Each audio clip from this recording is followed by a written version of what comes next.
Assalamualaikum warahmatullahi wabarakatuh.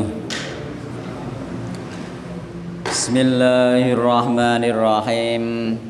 Innal hamdalillah wassalatu wassalamu ala Rasulillah wa ala alihi wa ashabihi wa man walah. Wala haula wala quwwata illa billah.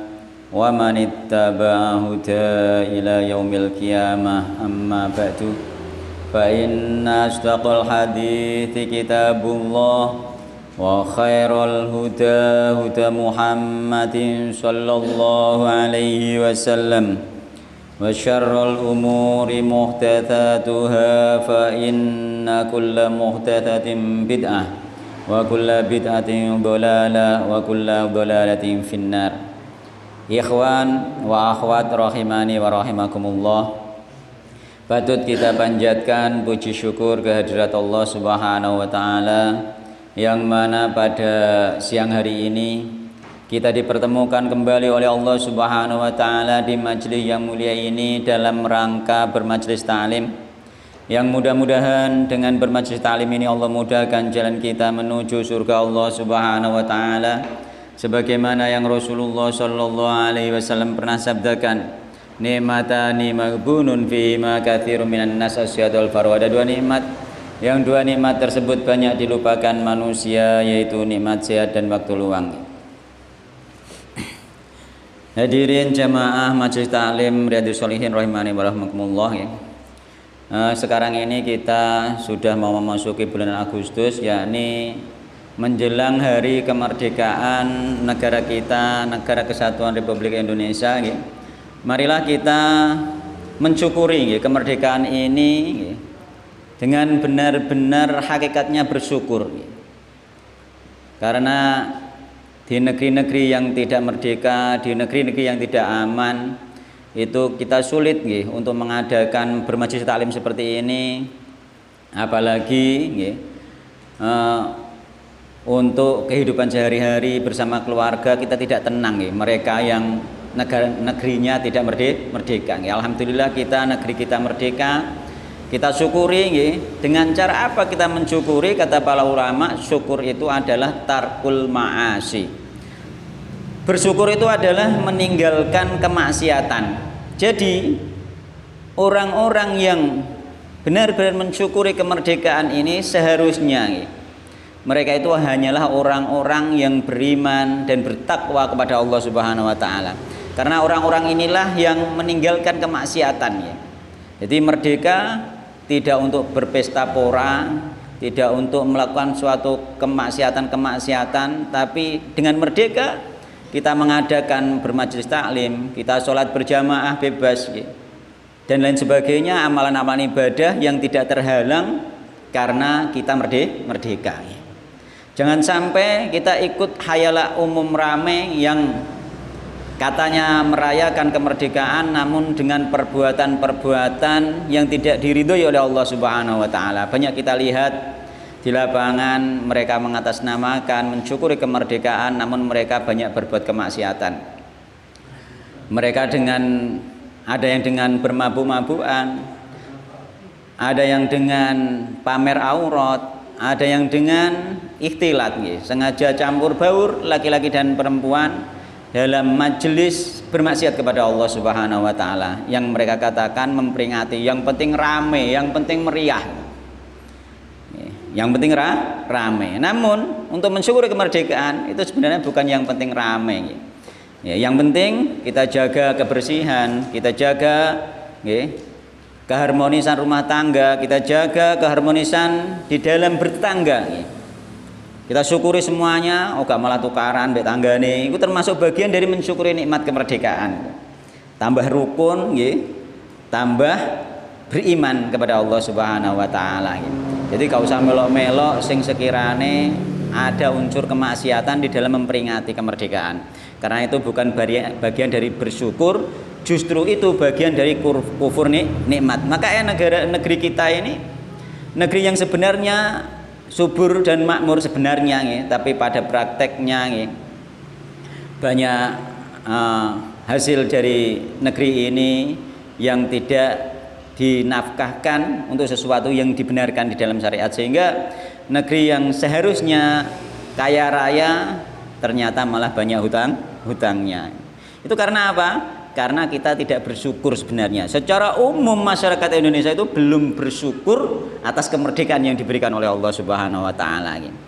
Kenyataannya semakin hari semakin banyak amalan-amalan masyarakat itu jauh dari ketakwaan kepada Allah Subhanahu wa taala. Dan kita yang mengerti sunnah, kita yang mengerti hakikat bersyukur, yakni asyukru tarkul ma'asi. Syukur itu adalah meninggalkan kemaksiatan.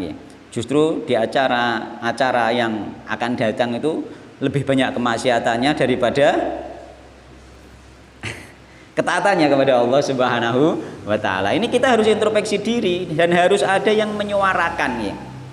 Harus ada yang menyuarakan ya.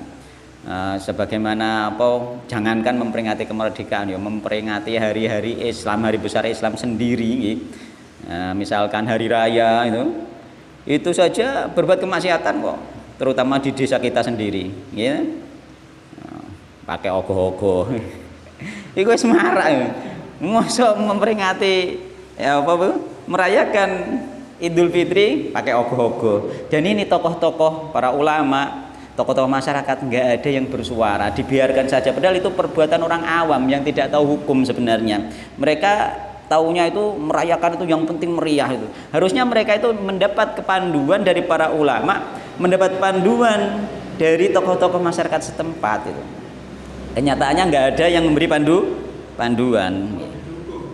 Yang jadi masalah begini, karena tokohnya itu tidak ingin menegakkan kebenaran, namun ingin mencari pengaruh.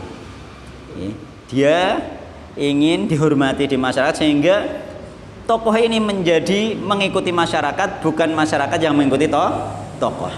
Harusnya secara keilmuan, harusnya masyarakat itu kan orang awam mengikuti tokoh, orang yang berilmu. Tapi kenyataan di lapangan itu terbalik nih. Tokoh yang mengikuti masyarakat. Masyarakat ketika ada tokoh yang tidak mengikuti masyarakat nggak mau mentokohkan. Ini sebenarnya orang awam, tapi dia tidak tahu bahwa dirinya awam. Orang bodoh, dia tidak tahu dirinya bodoh itu. Yang berilmu, dia tahu itu tidak benar, tapi karena jabatan, karena kedudukan, sehingga kebenaran itu tertutup. Apa muni halal jadi pelat itu. Apa muni haram jadi pelat. Nah ini fenomena yang terjadi, kita jangan ikut-ikut. Kita itu orang awam mengikuti ulama. Ulama fatwane nek haram ya haram, nek halal ya halal, kita ikuti. Jangan kita mengikuti nafsu kita sendiri, inginnya tokoh kita itu ikut seperti kita. Ini sesuatu yang terbalik. Kemarin kita masih membahas tentang masalah pakaian. Pakaian ini masih ada beberapa bab sampai nanti masuk ke kitab yang membahas tentang adab tidur, adabun naum, adab tidur. Ini adab pakaian, insya Allah hari ini selesai insya Allah ta'ala. Sekarang kita masuk ke bab kelima, babu istihbabi tawassuti fil libas. Utaiku bab sing nerangno tentang istihbab. Istihbab dicintai, disunahkan, dianjurkan at-tawassut, gawe tengah-tengah pertengahan. Nek cara bahasa Indonesia sing bersahaja, gak terlalu mewah, gak terlalu rendah, tengah-tengah. Fil libasi ing dalam pakaian. Wala yaqtasiru lan ora ngalap cukup, yakni tidak membatasi ala ma yuzri, atas pakaian yang dihinakan. Dia itu nanti dihinakan bi sebab ma. Jadi dia tidak membatasi pakaian-pakaian, dia bersahaja, dia pertengahan, tapi tidak membatasi kepada pakaian-pakaian yang dia seandainya memakai pakaian itu menjadi hina. Li ghairi hajatin nggih, tanpa hajat. Nek ana kebutuhan nganggo pakaian jelek gak apa-apa. Wala maksudin lan tanpa tujuan syar'iyin kang bangsa syariat. Nek ana tujuane, ana hajat boleh. Misalnya sampean ape sayang ngecor, mosok ape ngau pakaian apik ngene ya ndak kan gitu. Nggih. Jadi sesuai keadaan sesuai kebutuhannya wis bar ngecor bar mergawe kasar ya sudah mandi bersih-bersih pakai pakaian yang layak itu. Ojo macak gembel terus itu. Nah, itu jenenge apa itu memakai pakaian yang bersahaja yang tengah-tengah tidak terlalu mewah, karena jika terlalu mewah itu ada indikasi kesombongan, karena yang dimasalahkan itu di kesombongannya nanti ya. Ada indikasi kesombongan ya. Ketika terlalu mewah di atas rata-rata orang banyak ya. Meskipun kita mampu, sampean mampu beli pakaian yang mewah sing harga mahal ya, diumumkan masyarakat gak ono sing duwe nek ra kowe dhewe sing tuku misalnya. Itu meskipun mampu itu dianjurkan ya oleh syariat untuk tidak melakukan, yakni belilah sing tengah-tengah, sing wis umum tapi wis apik itu. Tawasud bersahaja. Ojo kok ben apa? Ben tampil beda kan. Aku sugih duwe duwe, masa gak kelar gitu. Nah, itu nanti timbulnya karena ketika sudah terlalu mewah timbulnya nanti berpengaruh kepada hati dalam hal kesombongan. Ini dicegah oleh syariat, maka disunahkan oleh syariat agar bersahaja, pertengahan ya.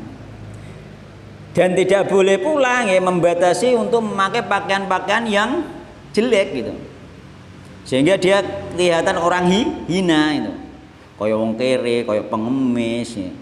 Kaya orang termiskin di dunia misalkan, padahal dia sebenarnya mampu memakai pakaian yang sederhana, tapi dia karena mungkin ingin agar dikatakan zuhud dan lain sebagainya, maka itu masuk kategori nanti di situ ya. Masuk kategori dilarang ya. Kecuali ada hajat tadi ya. Hajatnya misalnya apa jenenge apa pekerja kasar, kerja rusuh ya pakai pakaian yang rusuh nggak ada masalah ya. An Amr bin Shu'aib an abihi an jaddihi radhiyallahu anhu qala Rasulullah sallallahu alaihi wasallam, innallaha satamani Allah iku yuhibbu demen sinten Allah ayyura yen to dintingali apa asaru nikmatihi bekas atau labete nikmate Allah ala abdi ing atase hambane Allah subhanahu wa ta'ala. Tirmidzi wa qala hadisun hasanun. Jadi Allah itu mencintai, suka terhadap orang-orang yang menampakkan kenikmatan. Tapi ada tanda kutip tidak berlebihan. Ini berlebihan jadi sombong nanti. Menampakkan kenikmatan, kelar tuku klambi sing apik ya ngaku klambi sing apik, kelar tuku kopiah sing apik ya ngaku kopiah sing apik, dan lain sebagainya. Beli saja nggak apa-apa. Sekiranya engko sing rada elek ana sing mau memakai dikasihkan orang lain. Nek wis gak ono wis elek ya digawe lap bisa kena, dikeset bisa kena, bisa dimanfaatkan untuk yang lain.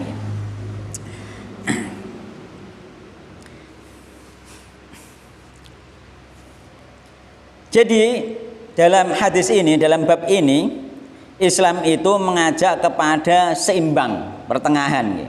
Al-Islamu yad'u ila tawassut. Ngajak nih tawassut, pertengahan, seimbang.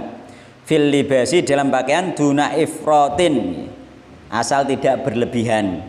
Au tafritin, asal tidak berlebihan. Lubsus thiyabil hasanah, memakai pakaian yang bagus.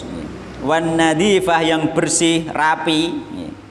Jadi wong nek pakaiane apik, pakaiane bersih, rapi, itu termasuk min syukri ni'amillahi alal abdi, termasuk hamba yang mensyukuri nikmat-nikmat Allah Subhanahu wa taala. Jangan sampai kita sengaja seolah-olah orang zuhud sehingga di mata Allah kita tidak termasuk orang-orang yang bersyukur. Tidak termasuk orang-orang yang bersyukur. Ya sudah pakai sing rapi ya. Beli saja, ana duit kok dikai duit Allah, dikai ya kelebihan harta ya pakai saja ya. Pakai yang rapi, yang bersih, bagus, rapi. Itu bagian dari mensyukuri nikmat Allah Subhanahu wa taala. Ojo macak gembel. Macak gembel tes mental. Ora tes mental, tes rada isin. Iku nek cara aku wis kaya biyen wis ngono, tes rada isin bukan tes mental. Macam apa? Pangrok apa?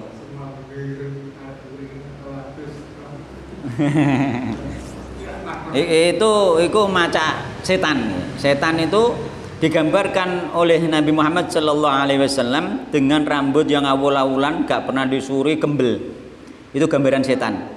Karena setan suka kotor, suka yang kotor-kotor. Makanya wong bento-bento itu semakin dia kotor semakin nemen itu. Ya, semakin gembel, semakin gak mandi. Ya. Maka itu disukai setan. Setan memang suka yang kotor-kotor. Makanya orang Islam itu justru kebersihan.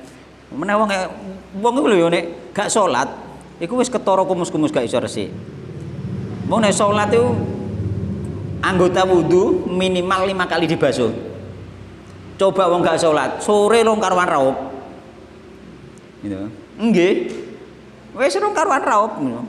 Dan itu banyak terjadi nggih, termasuk di lingkungan kula wong-wong sing gak sholat ini tak awasi sedina mbuh raup pisan mbuh sida mbuh ora. Tangi turu paling mukur ngene-ngene tok, ora butuh raup. Dan itu fakta nyata itu, orang wong nek gak sholat itu jarang raup itu. Nah, itu termasuk bagian dari kebersihan. Maka orang yang jarang sholat, jarang raup, ora tau wudu, maka dia semakin jauh karena apa? Semakin dikuasai oleh setan itu loh. Semakin dikuasai oleh setan. Nek kita wudu insyaallah taala gak dikuasai oleh setan insyaallah taala ya. Karena kebersihan itu dibenci oleh setan. Setan gak seneng wong resik ya. Maka kebersihan ya, itu bagian dari syariat Islam ya. Bagian dari nyatane berpakaian bagus, berpenampilan rapi, bersih, wangi. Neneng riwayatane tentang wewangian ya, sunai pakai wewangian itu bagian dari mensyukuri nikmat Allah Subhanahu wa taala. Jadi harusnya wong Islam memang nyenengno nek petuk nyenengno, macake rapi, diawasi enak itu. Nyenengno asline. Yo. Cara-cara dienggo lho. Meneh atekan diterapno apa? Diterapno senyum sapa salam, masyaallah luar biasa itu. Luar biasa. Nek petuk wong senyum, salam, sapa menyapa. Ini digandengkan dengan awake resik, bersih, rapi, wangi, senyum, salam, sapa, masya Allah. Itu termasuk akhlak yang luar biasa. Mulane Nabi Muhammad SAW innama bu'itsu liutammima sholihal akhlak. Nggih. Di riwayatane innama bu'itsu liutammima makarimal akhlak. Tujuan diutusnya Nabi itu sebenarnya menyempurnakan akhlak yang mulia. Dan yang orang yang paling berakhlak sebenarnya adalah orang-orang yang paling bertauhid dan bertakwa kepada Allah Subhanahu wa taala. Karena akhlak ini akan menjadi baik jika orang tersebut benar-benar dekat dengan Allah Subhanahu wa taala. Sebenarnya seperti itu nih. Ada kaitannya sebenarnya. Dene ana wong iku sregep salat buat kowe ngata ngomong apal tapi akhlak elek itu pengecualian ini. Iki wonge salate ora tok ati insyaallah. Gak ikhlas insyaallah wis ya. Nah, nek wis tok ati salate bener insyaallah enggak seperti itu. Akhlaknya ikut baik gitu. Ini tujuannya memang seperti itu akhlaknya. Makanya yang pondok anakku saiki di program santri itu di program yang paling diunggulkan sekarang akhlaknya. Jadi ini pondok ketoke simpangan mbek gurune gak salam, gak senyum, gak sapa, ditegur. Untuk dibiasakan setiap hari ketemu orang itu senyum. Ketemu siapapun, temannya sendiri, ketemu ustadznya, ketemu orang tuanya. Setiap ketemu diusahakan dijadikan kebiasaan senyum, salam, sapa, salaman itu. Jadi indah nanti. Fokusnya pondok anakku saya ini difokuskan untuk masalah di akhlak. Karena apa? Banyak orang mondok pinter mulai pedok wong merengut itu. Pedok wong gak nyopo itu. Dan ini akhlak yang buruk itu. Makanya dibiasakan untuk di pondok itu. Oke. Ketoke petuk ustadz gak senyum, ya, ditegur dia langsung.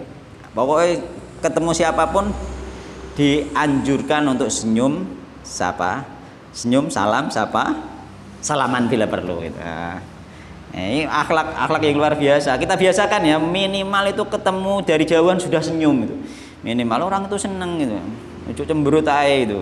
Itu bagian dari akhlak mulia yang diajarkan oleh Rasulullah Shallallahu alaihi wasallam. Tabassum muka itu senyummu nggih. Kepada saudaramu nggih sedekah itu. Ada nilai sedekah, senyum itu ada nilai sedekah oleh ganjaran itu. Urung salame, urung salamane. Maka salam sendiri doa yang luar biasa yang dijawab, dan juga salaman sendiri itu merontokkan dosa. Jadi luar biasa itu. Gak terima disenengi wong malah tambah dosane ya rontok ya. Faedah hadis juga disebutkan yustahabbu idharu athar ni'amillahi 'ala amti idza khala minar riya'i wal kibr. Disunahkan menampakkan, dianjurkan menampakkan nikmat yang telah diberikan oleh Allah Subhanahu wa taala, baik berupa nikmat harta nggih ataupun nikmat sehat dan lain sebagainya, ditampakkan gitu. Biar orang tahu nggih. Tapi dalam rangka apa? Dalam rangka mensyukuri nikmat Allah Subhanahu wa taala lillahi taala, bukan dalam rangka riya dan sombong. Asal tidak dalam rangka riya dan sombong, maka itu dianjurkan untuk menampakkan kepada orang-orang bahwa dia itu mendapatkan nikmat dari Allah Subhanahu wa taala, benar-benar disyukuri. Diketokno. Aja ngetokno susah tok. Wong ini ambek wong rata-rata ngetokno susah tok. Ngetokno susah ngene iki wis ana urung bayar SPP, ngono sing diketokno kuwi. Nikmat liyane ra ketok. Ya nikmat liyane ra ketok. Padahal dhek iki lho nyekolahno anak mulai kecil nganti metu MI, metu SMP, lunas kabeh nyatane SPP-ne kok. Nek pro wong sik sambat rong bayar SPP. Nyatane iku lunas nganti bar nganti ujian. Ya, bahkan ono akhirus sana sing makan biaya akilah nyatane ya kebayar. Itu fakta hidup. Fakta hidup sesusah apapun itu nyatanya terlampaui itu. Jadi gak perlu ngeluh kepada orang lain. Minta kepada Allah, percaya diri. Ya sudah. Nek wis wektune pasti diberikan oleh Allah Subhanahu wa taala. Pasti terjadi. Pasti terlampaui, terlewati pasti. Kesulitan itu pasti terlewati. Jadi jangan banyak mengeluh. Sebagian para sahabat dulu sampai ceritanya apa, Pak? Diganjel krikil nganti wetenge ya, diganjel watu perkara saking lesune. Itu orang lain nggak tahu bahwa dia kelaparan itu. Orang lain nggak tahu bahwa dia kelaparan. Padahal kelaparan. Saking menjaganya ya, tidak menunjukkan ya, kesusahan kepada orang lain. Enak ngono. Yo wong nek nunjukno kesusahan kepada orang lain itu biasanya berefek kepada berharap kepada orang lain, itu efeknya ya. Berharap kepada orang lain jika terlalu berlebihan itu nanti akan menjadi ya, orang yang tidak zuhud. Dan orang yang tidak zuhud terhadap milik orang lain itu tidak dicintai oleh orang lain. Itu pasti. Mulane kula itu ndek kanca mulai zaman ngaji, kancaku sugih-sugih. Aku butuh gak pernah ya, pinjam duit ning gone kancaku sing sugih-sugih gak pernah. Sampai sekarang masih berteman. Karena memang seandainya sering pinjam saya pasti gak nyaman gitu, konconan tuh gak nyaman gitu. Angger teko wah iki sape nyilek iki mesti ngono. Mboten niku lho. Dadi kula kanca kula termasuk sing teng Merak ora sing kanca-kanca ngaji riyen niku gak ono sing miskin kancaku. Sing termiskin aku dhewe kaya malah. Kanca-kanca ngaji riyen lho ya. Jadi tapi aku gak pernah nyilek duit itu, tidak pernah itu. Jadi sehingga pertemanan itu berjalan terus. Jadi kita berteman dengan orang lain itu jangan dijadikan apa jenenge ya? Kita menjadi tidak zuhud gitu. Sehingga selalu berharap pada orang lain, akhirnya itu pun mengurangi daripada keimanan kita kepada Allah Subhanahu wa taala. Kita berharaplah kepada Allah, meskipun seandainya kita tanpa minta bantuan ternyata dibantu teman kita, itu sudah dibukakan oleh Allah Subhanahu wa taala itu. Jadi ojo ngetok-ngetokno ben mundak kancane melok sedih. Yo nek roh kancane sedih menawa melok sedih ngene iki yo. Apa melok mbantu bayar SPP gak iso nggih. Ora mbantu iki ngawasi saake. Sedih aja ngajak-ngajak ngono lho. Nek seneng ngajak-ngajak dono. Alhamdulillah aku mang baru oleh rezekinya. Ayo maro ngono lho ora apa-apa. Amang baru oleh rezeki itu. Nek sedih aja diketok-ketokno. Tapi nek bahagia ketok-ketokno karena termasuk bagian mensyukuri nikmat Allah Subhanahu wa taala. Iki dikongkon ngetokno iku, kon nganggo pakaian sing apik, iki diketokno. Sing penting terus para ulama idza khala minar riya wal kibr.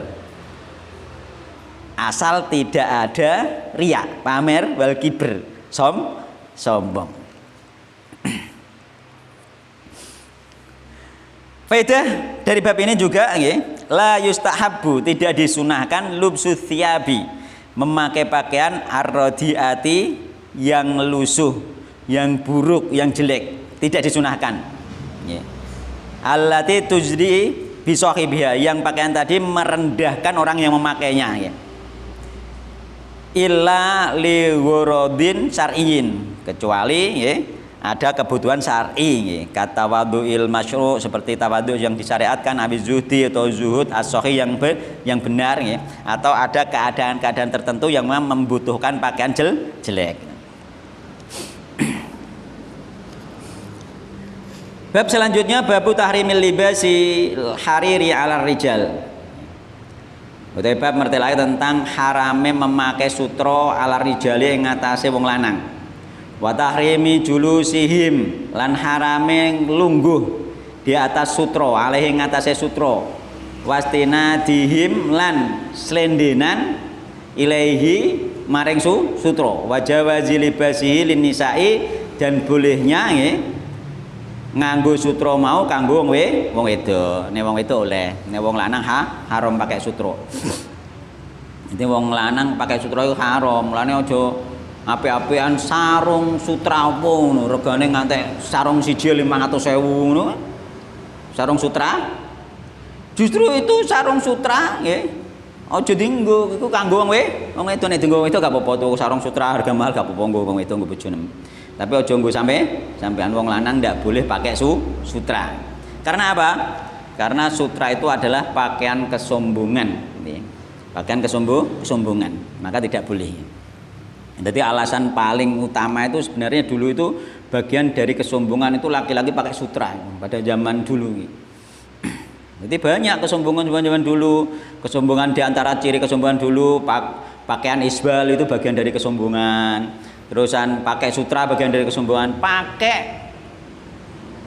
kulit binatang buas itu bagian dari kesombongan. Nanti ada di babnya sendiri. Nggak boleh pakai kulit binatang buas. Iya, masuk kategori. Neneng hadis cukup macan, harimau. Kulit harimau harganya mahal loh. Itu dulu pada zaman jahiliyah itu kulit harimau, kulit binatang buas itu bagian dari pakaian kesombongan gitu. Orang tanda kesombongan. Kalau di dunia perdukunan itu menjadi jimat. Ya. Jadi dunia perdukunan itu nulis rajah nenggone apa? Nenggone lulang biasa, ambek nulis rajah nenggone lulang binatang buas itu beda. Mereka lebih yakin dan lebih mantap yang di binatang buas itu. Nah, kata para dukun-dukun itu untuk memanggil yang namanya khodam harimau, misalnya seperti itu. Nek anune harimau, nek awane kulitnya sing dienggo harimau, seperti itu mereka. Dijual mahal itu, lembaran kecil-kecil itu mahal itu. Kok ngerti Ustaz? Ustaz gebiyen tau roh mari kanca sing model ngono ku kan. Nah, jadi dienggo rajah dan lain sebagainya itu kulit harimau. Kulit harimau. Padahal harusnya tidak diyakini seperti itu. Itu termasuk bagian kesombongan sebenarnya, tapi menjadi sesuatu kesyirikan pada akhirnya. Menjadi suatu kesyirikan nek diimani sampai kulit harimau itu ana kodame. Kodam itu nek wis diteliti sebenarnya ya jin itu, jin, setan, sebenarnya setan. Dia terus ngarani kodam macan kan ngono. Nek wis muni khodam kaya-kaya wis syar'i pisan. Wis muni khodam wis syar'i. Iku khodame Mbah Yai iki terus ngono. Khodame Mbah Yai iki macan. Wis ketok syar'i padahal itu setan itu.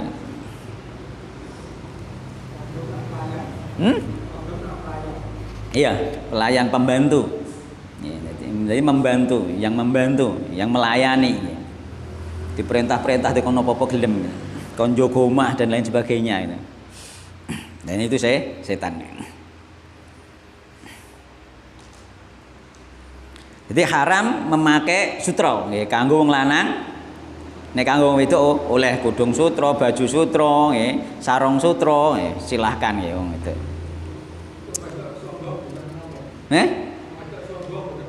Ndane wong wedok pakai itu bukan dalam rangka kesombongan. Nggih, pada umumnya memang wanita itu secara apa itu tabiiyah, secara tabiat itu mencintai keindahan. Maka untuk wanita dibolehkan sebagaimana emas, sebagaimana apa itu mau sutra itu dibolehkan, alasannya karena memang itu fitrah dari wanita, fitrahnya menyukai keindahan. Ya, itu memang dibolehkan untuk wanita. Nek wong lanang jadi kesombongan. Beda nggih. Mana yang make laki-laki dan wanita itu beda nanti arahnya. Nek wong itu memang sebagai keindahan, sebagai apa macak ya apa jenenge macak ya. Berhias. Karena wanita itu memang tempatnya berhias. Iya pada zaman sahabat itu sahabiah itu nek bengi ngono ape turu, sarunge turu ngono kuku-kuku pasangan dipasangi, kuku pasangan dereng. Zaman sahabat wis ono kuku pasangan itu. Pasangi. Engko terusan tangi turu didedeki. Ngono sudah ada kasus-kasus seperti itu. Jadi memang mereka berhias ini. Dipacari diapano? Dikai henna lho ning gone kuku. Nah, iku asal ora henna tato lho ya, nek henna tato itu kula mboten sepakat iku. Henna tato digambari ning kulit-kulit itu masuk kategori tasyabuh ning gone orang-orang nakal. Nggih, tasyabuh ning gone tato. Meskipun pakai henna, tato hukum asalnya haram. Nek henna memang enggak haram tapi tasyabuh. Maka ini tidak boleh juga nggih. Ojo dadi nganten saiki ditatoni tangane nganggo henna. Ndak itu ndak bagus itu. Itu nek dari sisi syariat dia tasabuh kepada kenakalan, tasabuh kepada keharaman berupa tato. Terusan dari sisi yang lain lagi justru lebih parah tasabuh nenggone jimat. Jimat. Orang-orang India yang pakai itu ada artinya itu. Nek dikai gambar ngene iki cepat mendapatkan jodoh gitu. Iya. Jadi henna yang digambar di kulit, di jari, di apa, di lengan-lengan wanita. Engko nek digambar ning kene, gambare ngene, iki nggare cepet dapat jodoh. Engko nek apa iku nek sudah beristri, apa itu menjadi apa itu sesuatu yang ada auranya sehingga begini itu. Untuk langgeng keluarga gambarnya begini, itu malah di India seperti itu. Maka enggak sekedar gambar itu sebenarnya ada artinya bagi mereka yang membuatnya dulu itu. Ono kanggone itu lho. Uga sembarangan ditiru-tiru wae meskipun orang Islam niru-niru ya, nek dadi nganten digambari niru-niru meskipun gak ada keyakinan ngono masuke ning tasabuh itu. Tas. Hah? Ayo aja gelem. Nggih biyen aku dadi nganten, zaman dadi nganten bojoku diriasi. Tak pengen dikai sing kira-kira dikai sanggul palsu, dikai anu tak pengen. Aku dikai Pak Ayo moh aku biyen. Nah, aku pas dadi nganten gak gelem aku, gak gelem tenan aku. Jarene. Padahal wis digaekno rias karo mertua, gawe nonggon rias lho. Aku dirias moh. Teko nganten wani moh biyen aku. Dirias moh aku. Nah, akhirnya lah ya ora dirias wong moh. Mangantene pure ngene diriasi. Mau ge biyen diriasi.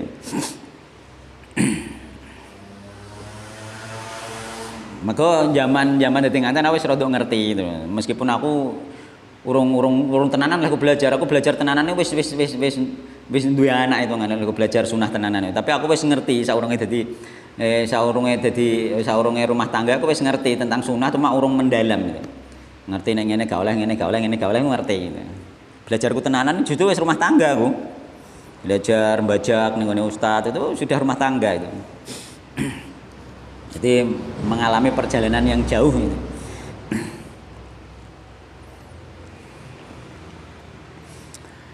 An Amr bin Umar bin Khattab radhiyallahu anhu qala Rasulullah sallallahu alaihi wasallam. La talbasu waja nganggo sapa sira kabeh al harira ing sutra. Fa innahu mongko sak temene kelakuan yakni nganggo baju sutra utawa nganggo pakaian sutra iku manutai sapane wong labisa. Iku lamun nganggo sapa manhu ing pakaian sutra fid dunya ing dalam donya lam yalbashu mongko nggih ora nganggo sapa man hu ing sutra fil akhirat ing dalam akhirat muttafaqun alaih.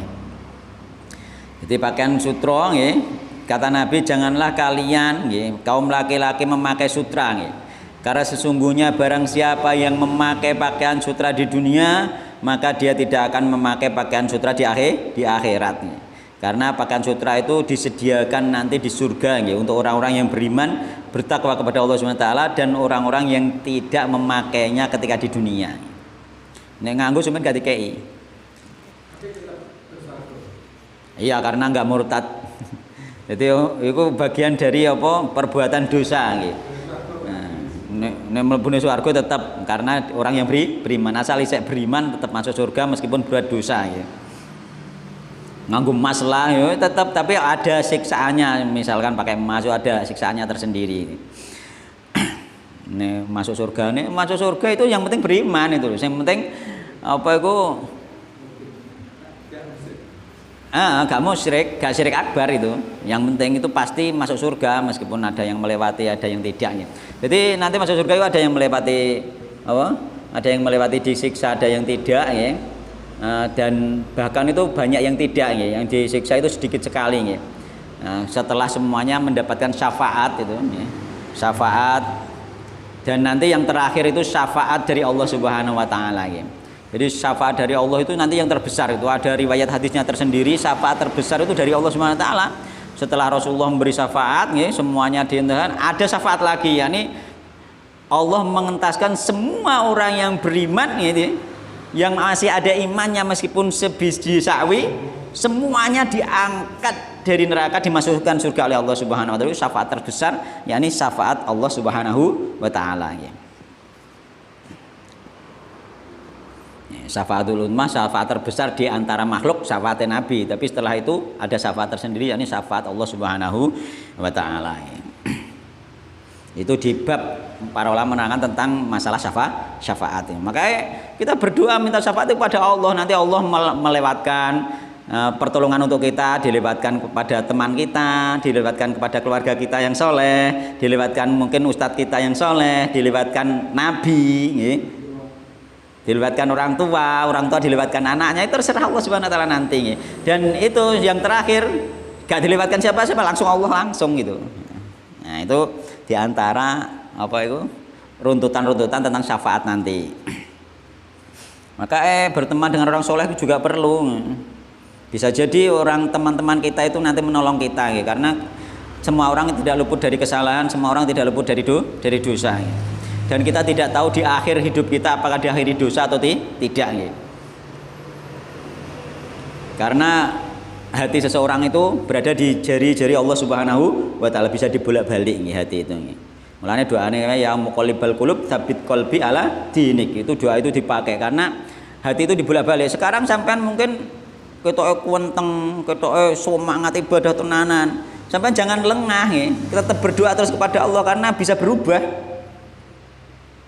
Dibalik sedikit bisa berubah. Masuk kesombongan, Allah benci kepada kesombongan, dibalik langsung berubah itu. Karena kesombongan itu masuk sewaktu-waktu, kesombongan, iri, terusan apa itu riya itu masuk sewaktu-waktu. Ketika itu masuk dan Allah murka, dibalik hati kita langsung berbalik. Maka nggak boleh merasa aman itu. Sebelum kita benar-benar meninggal dalam keadaan husnul khotimah, nggak boleh kita merasa aman itu. Siapapun orangnya itu nggak boleh merasa aman itu. Makanya diajari karo Nabi doa ya muqallibal qulub tsabit qalbi ala dini. Wahai yang membolak-balikkan hati, tetapkanlah hatiku di dalam keimanan, di dalam agama. Ben hatinya tetap istiqomah sampai malaikat menjemput. Yani sampai meninggal. Wa anhulan sangking Umar bin Khattab malih ya, kala ngendika sinten Umar bin Khattab, sami itu Rasulullah sallallahu alaihi wasallam yaqul, innama yalbasul harira, innama nging pestine hanyalah yalbasu nganggo al harira ing sutra sapa man wong la khalaqa kang ora ana bagian iku maujud lahu kediman. Muttafaqun alaihi wa fi riwayatil Bukhari man utasabana wong iku la khalaqa Ora ana bagian iku maujud lahu kediman fil akhirat ing dalam akhirat. Jadi ning akhirat gak duwe bagian. Ketika dia pakai batu sutra ning donya, ning akhirat gak duwe baju sutra. Padahal baju sutra ning akhirat itu bagian dari baju, bagian dari perhiasan di surga. Qalu man la khalaqa lahu ay la nasiba lahu. Ucapane Nabi man la khalaqa lahu tidak ada bagian baginya ay tegese la nasiba. Gak ana bagian iku maujud lahu kedue man, sampeyan gak duwe bagian. Wa Anas radhiyallahu anhu qala Rasulullah sallallahu alaihi wasallam man labisal harira fid dunya lam yalbasu fil akhirah. Man utai sapane wong kula bisa lamun memakai sepeman al-khira ing sutra. Fid dunya ing dalam dunya lam yalbasu mongko orang nganggo sepeman hu ing sutra fil akhirah ing dalam akhirat muttafaqun alaih. Wa Ali radhiyallahu anhu qala lagi. Wa Ali radhiyallahu anhu qala ra'aitu sapa ingsun terose Sayyidina Ali. Rasulullah sallallahu alaihi wasallam Rasulullah sallallahu alaihi wasallam akhadha hale ngalap sinten Nabi hariron ing baju sutra, ing pakaian sutra. Fajalahu mongko dadiake sinten Nabi hu ing baju sutra, pakaian sutra fi yamine ing dalam tangan-tangane Nabi. Wa akhadhalan ngalap sinten Nabi ngambil yuko dhahaban ing emas. Fajala mongko dadiake sinten Nabi hu ing emas fi simale ing dalam tangan kiwane Nabi. Jadi tangan-tangane Nabi nyekel sutra, tangan kiwane nyekel emas. Summa qala mongko nuli matur sinten Nabi, inna hadaini sak temene iki loro, yakni sutra ambek emas iku haramun haram ala dzukuri ummati ing ngatasé wong lanange umatku. Jadi haram kanggo wong lanang emas ambek sutra. Rawahu Abu Daud bi isnadin hasan. Jadi enggak boleh pakai sutra, pakai emas. Ngene daerah desa-desa iku wong awam-awam iku cah lanang-lanang digelangi emas. Dikalungi emas itu. Ngono kiai-kiai ini kok ya ora ngomong itu masalah itu. Orang ngomong paling enggak ya diomongi lho ngono kuwi tangga-tanggane dhewe ketok mata kok lho. Jadi nahi mungkar itu memang sesuatu yang berat. Maka kira-kira dibenci orang. Nek ayo nang masjid, ayo salat, nek wong ora benci, tapi nek wis aja ngene iki haram, wis langsung. Ono sing muni jarene sok suci. Oke, nane bar dilokno sok suci. Perkara ya ngono ku, bahas tentang hukum Islam. Ning gone masyarakat gak oleh bahas hukum Islam ya.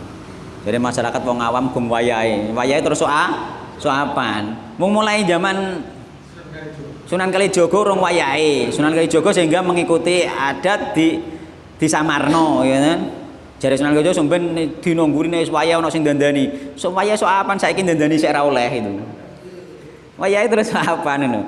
Wong awam kok awam sampai mati. Yo gak iso awam iku wong sing lagi minimal wong sing lagi mlebu Islam, ya toh. Dhek urung roh hukum Islam ku awam. Tapi dia berkewajiban belajar dan mencari tahu dan menerima nasihat itu. Sehingga dalam perjalanannya dia nanti awamnya itu hilang. Dia setelah tahu tentang hukum, dia bukan orang awam lagi. Kan seperti itu perjalanannya harusnya itu. Awam kok alah Ustaz ngene iki wong awam kait ge biyen ulem kenal sunah wis 10 tahun isih awam terus. Awam terus alasannya. Kalau sudah tahu ilmunya meskipun nggak hafal dalilnya itu sebenarnya sudah bukan awam, dia sudah tahu kok hukumnya. Awamnya bagi orang yang belum tahu hukumnya gitu. Wis tahu kok. Wis ngerti, wis didono dalile karo ustaz e saya muni wong awam ngene iki alasane saya awam terus gitu. Gitu ya. Jadi seperti itu. Jadi apa itu nggak boleh menyampaikan. Maunya awam itu aja. Maunya awam dia nek kira-kira pinter moh gitu loh. Iya, lah aku mau menyampaikan di masyarakat tentang hukum, terutama kemarin itu kan manganan kan ramai itu kan, menyampaikan seperti itu. Itu banyak yang negur itu, tokoh juga yang negur. Katanya jangan sampaikan yang seperti ini, orang awam belum bisa menerima yang seperti itu. Wong awam mbok tuwi dalil jarine. Lho saiki wong awam nek dituwi dalil nek kadung masuk dia mencari dalil terus. Bayangkan orang-orang itu, kaya wong sing ning MTA, iku wong awam nggih. Terus wong awam. Itu ketika dituwi dalil, nyatane dia golek dalil terus itu. Jadi wong awam itu jangan gak dituwi dalil, justru dengan dituwi dalil dalil ini karena dalil ini pasti ada pengaruhnya, karena dalil ini adalah qala Allah qala Rasulullah sallallahu alaihi wasallam. Qala Allah adalah Al-Qur'an. Al-Qur'an itu dasar. Kata-kata kita sendiri dengan Al-Qur'an itu jauh. Dan orang awam ketika mendengar Al-Qur'an didohno artine, didohno karpe, gak cocok ambek amaliae didohno. Ini bisa menjadi hidayah sebenarnya. Ketika hidayah itu masuk, orang awam justru akan selalu mencari itu loh. Sing bener piye to, sing bener piye to. Akhirnya seperti itu. Jangan dihalangi orang wayahe terus, apaan wayahe, yuk kita sampaikan saja. Gitu. Jadi rata-rata ustaz yang desa rata-rata ngono, aja dalili wong apa mbok dalili. Ora apa ku? Ora klebu ora tok jane. Jadi coba ayat Al-Qur'an itu justru malah lebih masuk daripada kata-kata kita itu loh. Didohno ayat Al-Qur'an iki artine ngene, maksudnya ngene, iki bertentangan be al-malanam sing iki. Selesai itu. Terus dono hadise, itu bagus sebenarnya. Justru itu bisa membuka petunjuk. Tapi ustadz atau kiai ini desa gak mau menyampaikan itu loh. Iya gak mau menyampaikan gitu. Aku menyampaikannya ditegur habis-habisan. Jarene hati-hati loh yo, wis tak elengno, wong-wong ku wis serah postingan-postingan ngono bereng. Ya tidak masalah, silakan, postingan ada, takkan tak postingan Facebook bareng kan. Postingan kan ada, buktinya ada, coba mana yang salah kita bahas bersama. Gitu. Paling tidak kan orang ditanya agamamu apa kan seperti itu, Islam kan, berarti patokan kita bahas nanti ya tentang Islam gitu. Iya. Gitu, sampaikan saja. Ketika kita punya teman, sampaikan juga dalilnya, tidak ada masalah. Nahi mungkar itu sesuai kemampuan. Nek sampean konconan mbek wong sing sekiranya wong awam, gak ngerti hadis, gak ngerti apa, nglakoni kesalahan, dia berbuat kesalahan itu bukan karena tidak tahu, memang bukan karena sengaja, memang dia tidak tahu bahwa itu salah gitu loh. Nek kita temane gak ngendarine mengko ngendarine iki salah ngene, tunjukkan kesalahan itu, gak masalah ini. Nek paling gak yo gak mengguri bener, misalnya ngene lho Kang, misalnya dulu to sapa toh lek to sapa nek wis kenal akrab kan, aku zaman ngaji ku nek nerangno ngene gitu kan bisa, sehingga orang itu masuk, pertanyaan itu masuk itu. Wong aku kemarin ketemu wong ahli jimat, wong ahli ngono-ngono ku setiap hari nyetel Roja TV moro-moro berubah dewi. Ngene iki mono gak oleh, ngene iki mono bid'ah, malah ngono debedep. Padahal orang anu. Ya, seperti itu karena apa? Diduki dalil gitu loh. Dia mau mendengarkan dalil gitu. Maka ya aku dapat teguran aku. Jadi orang-orang yang berkecimpung tokoh-tokoh masyarakat sing gak gelem masyarakat didalili gak oleh. Ini ambil aku. Ya. Dan masyarakat yang percaya setelah tak saring ya aku ngomong wong sing percaya aslinya akeh. Cuma mereka ternyata takut itu. Wedi mbek tokoe, dia takut mbek tokoe. Tak omongin nyatane percaya, nyatane tinggu bagiane. Ada dalile nyatane tinggu. Heeh, sik. Yes. Suatu mudah-mudahan ya kita tetap berdakwah meskipun dari satu orang ke satu orang. Kita tetap berdakwah. Siapa tahu suatu saat nanti kalau sudah banyak orang yang menerima, itu keadaan akan berubah dengan sendirinya. Karena ketika orang sudah menerima dakwah, itu akan merasa di hati itu semakin merasa gerunjalan. Dia semakin ingin tahu, semakin bertanya terus itu. Nanti nggak kuat sendirinya. Kalau hidayah sudah masuk, sudah banyak, dia mencari, nanti ambrol dengan sendirinya. Kita kan pertama gak langsung kan gak langsung. Nampung dulu kan, nampung. Soyo ketok dengan sendirinya. Ya memang semuanya bertahap ya. Mulanya nek masyarakat yang penting masih baik dengan kita, masih memaklumi kita, itu adalah jalan sebenarnya gitu. Maka dekati, jangan dicemooh, jangan dianggap mereka sesat karena memang mereka belum tahu gitu. Kita contoh teladan yang baik saja sampai mereka benar-benar mau mencari tahu dengan sendirinya, itu minimalnya seperti itu nih. Seandainya kita nggak bisa menasihati, minimalnya mereka mencari tahu dengan sendirinya. Saya ini mudah kok. mencari tahu dengan sendirinya. Saiki dunia internet itu ora karu-karuan, nggih. Dia mencari tahu dengan sendirinya, nggih. Nanti tiba idep-idep kita punya saudara yang sama-sama kenal sunnah.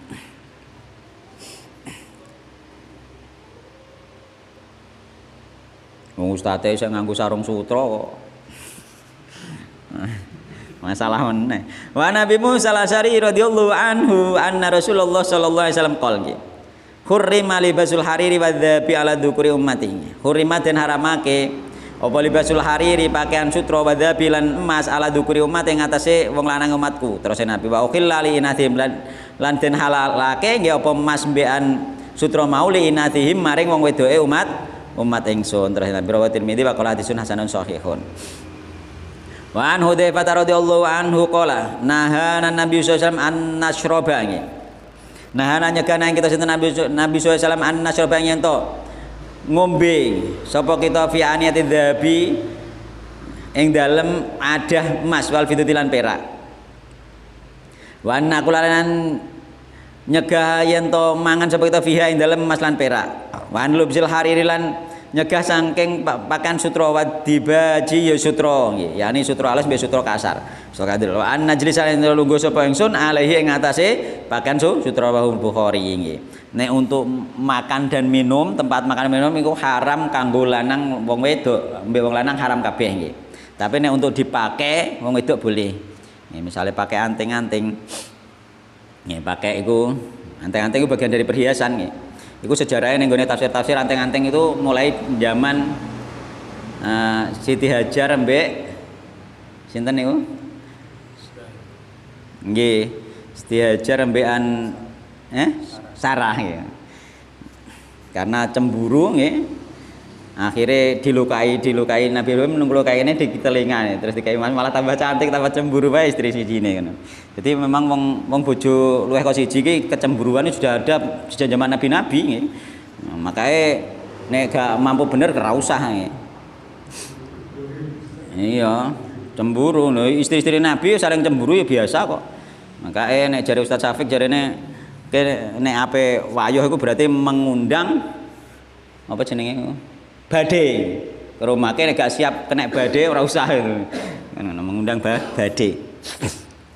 Iya kan ono kasus ya, ono kasus itu seorang ikhwan nikah ora kondo bojone nikah neh. Nah, ketika jalan-jalan ya bojo kedua dijak jalan-jalan mampir tuku nggih. Mampir tuku bojone medun tuku pentol to apa kan tuku jajan tuku bakso to apa. Barang mobilnya mendek neng kono, ternyata bojo pertama liwat terus mobilnya bojone neng kono, ternyata konangan gelut akhirnya itu. Maka itu badai memang, hati-hati ya, meskipun itu sunnah, meskipun itu boleh. Ya, akhirnya apa yang terjadi? Akhirnya gelut, sing lanang nindur mobil wae rawani misah, bingung kan? Tahu karang akhirnya dipisah wong akeh, akhirnya sing bojo kedua mulai neng gone wong tuane. Sing bojo pertama njaluk cerai ya, gitu. Nah sing mulai wanita diparani gak gelem balik perkara apa gelut wae ora mbok ewangi kan. Dadi akhirnya malah klengak-klengok saiki malah dhewean. Itu gak kuat kena badhe. Nah, itu salah satu contoh lho. Mengko kadang ono sing sunah. Enak wae muni sunah. Sahabat-sahabat Nabi beda, orang-orang hebat, ketakwaannya luar biasa. Istri-istrinya juga seperti itu. Nah kita zaman sekarang ya belajar aja dulu ibadah yang rajin dulu. Gitu, ini cara kula. Undang badai. Meskipun banyak yang tidak seperti itu, namun tetap badai pasti ada. Ya, badai pasti ada. Gejolak itu pasti ada. Enggak mungkin tidak. Para nabi wae ya mungkin ada 1-2 saja yang memang dari awal sudah siap.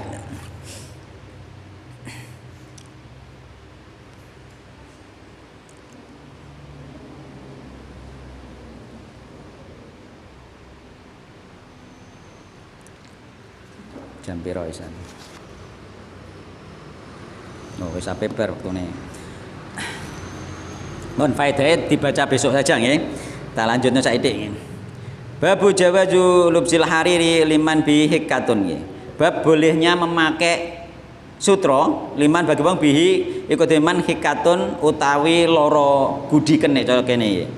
Loro penyakit kulit. Nek penyakit kulit wong lanang oleh pakai sutra nggih. Anas radhiyallahu anhu qala rakhasa nggih. Apa rakhasa iki apa?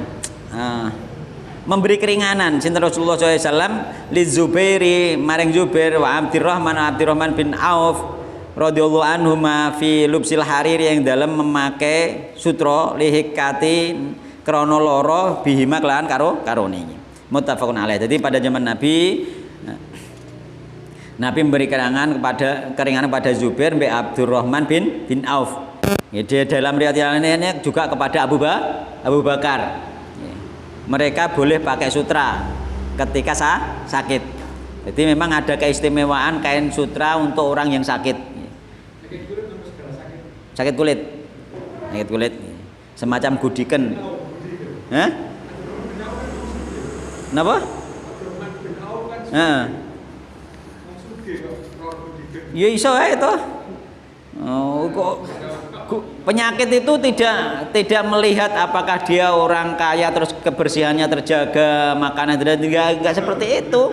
Allah mendatangkan penyakit sebagaimana kemarin tak singgung iku nggih. Kaya aku kemarin itu konggone Gresik itu sehat, jalan-jalan bahkan sebelum itu mantai bereng dolanan melewati pantai menikmati dan penuh dengan kebahagiaan itu. Pulang-pulang tidur karena capek tidur, bangun tidur sudah nggak kelar tangi itu loh.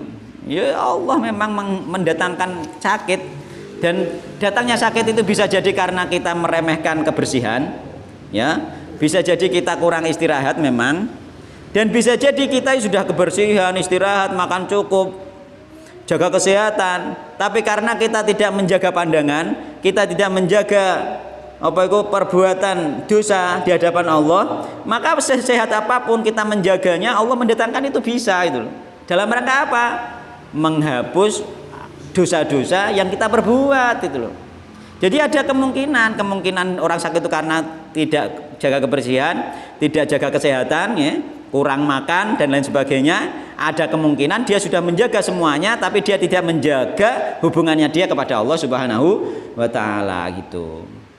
Mulanya Abdurrahman bin Auf bahkan orang yang sangat dekat kepada Allah, iya, dan kebersihannya juga oke, orang yang bertakwa, orang yang dekat kepada Allah. Tapi meskipun begitu, sekelas Abdurrahman bin Auf pun tidaklah mungkin luput dari dosa.